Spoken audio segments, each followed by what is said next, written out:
रामकृष्ण हरी. कटेवरी हात विटेवरी उभा तोच जगाचा पोशिंदा. आणि याच पंढरीत याच भाविकांसाठी सागर डेव्हलपर्स घेऊन आले आहेत भव्य ओपन प्लॉट प्रकल्प, ते सुद्धा दर्शन रांगेच्या अगदी जवळ. इथे पाठीमागे आहे दर्शन बारी. नगरपालिका हद्दीतील नियोजित आराखड्यातील 50 फूट डीपी रोड. संपूर्ण प्रोजेक्टमध्ये अंतर्गत street lights, plot demarcation, plantation आणि प्रत्येक प्लॉटला स्वतंत्र नळ कनेक्शन. संपूर्ण प्रोजेक्टला तारेचे कंपाऊंड, ज्येष्ठ नागरिकांना बसण्यासाठी बेंचेस. चला तर मग आत्ताच बुक करा मठासाठी किंवा आपल्या हक्काच्या घरासाठी आपल्या हक्काचा प्लॉट, तेही अगदी माफक दरात.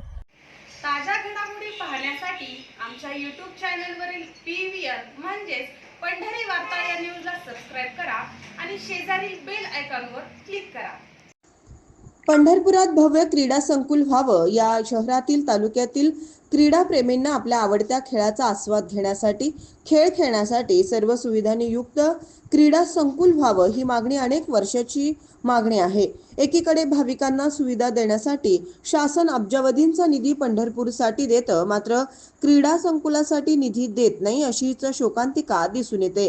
अक्कलकोट, बार्शी येथील क्रीडा संकुलासाठी यावर्षी शासनानं कोट्यवधी रुपये दिलेत, तर माढा आणि मोहोळ येथील क्रीडा संकुलासाठी देखील निधी मंजूर आहे. मग पंढरपूरसाठी का नाही, अशी चर्चा होत आली.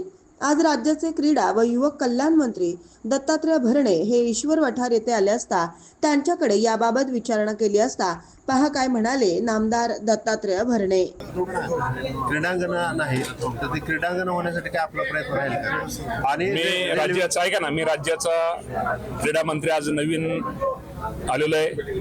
माझ्याकडे त्या प्रकारचा जर प्रस्ताव माझ्याकडे प्रस्ताव जर प्राप्त झाला, तिथं जर मला मागणी झाली, शेवटी पंढरपूर माझ्या इंदापूर शेजारचाच तालुका आहे, त्यामुळे मी नक्की या क्रीडा संकुलासाठी जे काय करणं गरजेचं आहे तो करण्याचा आणि त्या क्रीडा संकुलाला 100% मदत करणार आहे.